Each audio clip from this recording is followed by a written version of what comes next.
जैसा कि ये विदित है कि अब पुराने संसद भवन की विदाई हो चुकी है, जिसे आसानी से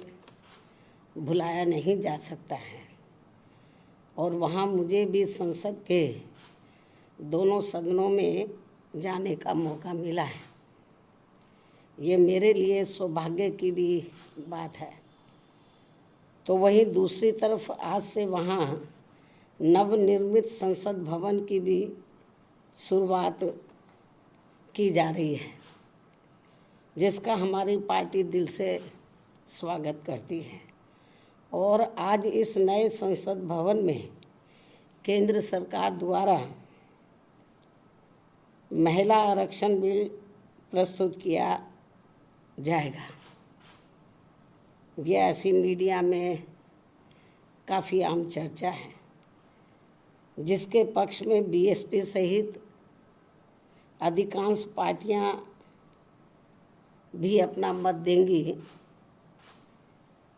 ऐसी भी पूरी संभावना है। अन्य पार्टियों के बारे में भी ऐसी स्थिति में हमारी पार्टी को पूरी उम्मीद है कि चर्चा के बाद इस बार ये महिला आरक्षण बिल जरूर पास हो जाएगा,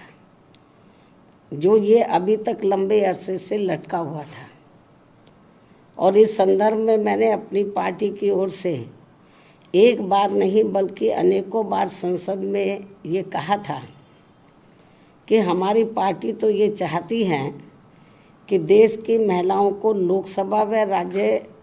की विधानसभाओं में आरक्षण 33% देने की बजाय यदि उनके आबादी को भी ध्यान में रखकर 50% आरक्षण दिया जाता है तो इसका भी हमारी पार्टी पूरे तय दिल से स्वागत करेगी। सरकार इसके बारे में भी जरूर सोच विचार करे। लेकिन इसके साथ साथ ये भी कहा था कि महिलाओं को जो भी आरक्षण दिया जाता है तो उसमें से एससी, एसटी व ओबीसी वर्गों की महिलाओं का आरक्षण का कोटा अलग से सुनिश्चित किया जाना चाहिए। अर्थात इन्हें यानी कि एससी व एसटी को अब तक मिल रहे कोटे में शामिल ना किया जाए, क्योंकि बात ये चल रही है कि जो पहले से एससी, एसटी को आरक्षण मिला हुआ है लोकसभा व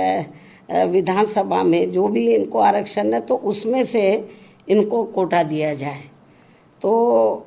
इसके पक्षधर नहीं है हमारी पार्टी की। महिलाओं को उसके एससी, एसटी को जो रिजर्वेशन मिल रहा है लोकसभा और राज्य विधानसभाओं में, उसमें से इनको दिया जाए, ये ठीक नहीं है। उनका बना रहे, जो अब 33% दिया जा रहा उसमें से इनकी व्यवस्था होनी चाहिए।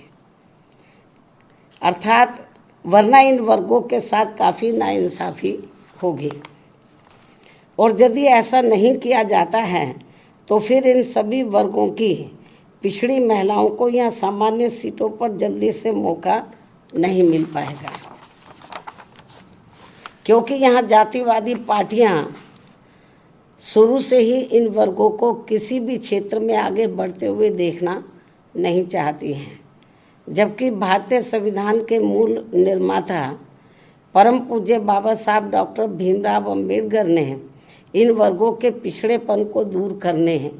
व इन्हें स्वाभिमान की जिंदगी बसर करने के लिए इन्हें सरकारी नौकरियों व राजनीति आदि में अलग से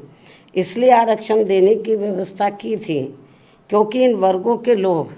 यहाँ सदियों से जातिवादी व्यवस्था के तहत शैक्षणिक, आर्थिक व सामाजिक क्षेत्र में काफ़ी ज़्यादा पिछड़े हुए थे, जो अभी भी पिछड़े हुए हैं। ऐसी स्थिति में हमारी पार्टी ये चाहती है कि इन वर्गों की महिलाओं को आज पेश किए जाने वाले महिला आरक्षण बिल में इनके लिए अलग से आरक्षण की व्यवस्था जरूर की जानी चाहिए। और यदि ऐसा नहीं किया जाता है और ये बिल वर्तमान स्थिति में ऐसे ही पास कर दिया जाता है तो फिर हमारी पार्टी ये मानकर चलेगी कि इस मामले में भी बीजेपी व कांग्रेस पार्टी एंड कंपनी के लोगों की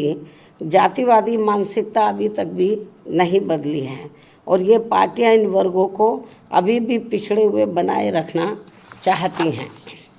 इसके साथ ही ये भी सर्वविदित है कि इस बिल में इनकी सीटें निर्धारित करने को लेकर जो भी मापदंड तय किए जाएंगे तथा सीटें आदि जो भी बढ़ाई जाएंगी तो उसमें किसी भी प्रकार की राजनीति नहीं होनी चाहिए, अर्थात उसमें पूरी पारदर्शिता होनी चाहिए और ये बिल समय से भी लागू होना चाहिए। बीएसपी की ये पुरजोर मांग व सलाह भी है। इसके साथ ही हमारी पार्टी यहाँ ये भी कहना चाहती है कि यदि आज आ रहे महिला आरक्षण बिल में हमारी पार्टी की इन मांगों पर अमल नहीं किया जाता है तो भी ऐसी स्थिति में हमारी पार्टी आज संसद में प्रस्तुत किए जाने वाले महिला आरक्षण बिल को फिर भी इसे समर्थन देगी व पास कराने में पूरी मदद करेगी, क्योंकि यहाँ सभी जाति व धर्मों की महिलाओं को हर मामले में पुरुषों की तुलना में अभी तक भी काफ़ी पिछड़ा बना के रखा गया है। अर्थात देश में सब समाज की महिलाओं की सुरक्षा, सम्मान व उनकी हालत में जरूरी सुधार लाने को लेकर बातें तो बहुत की जाती हैं, किंतु उन पर पूरी ईमानदारी व साफ नीयत से अमल करने की बजाय उनकी घोर अनदेखी करना तथा उन पर उसी आधे अधूरे मन से काम किया जाता है जैसा कि संविधान के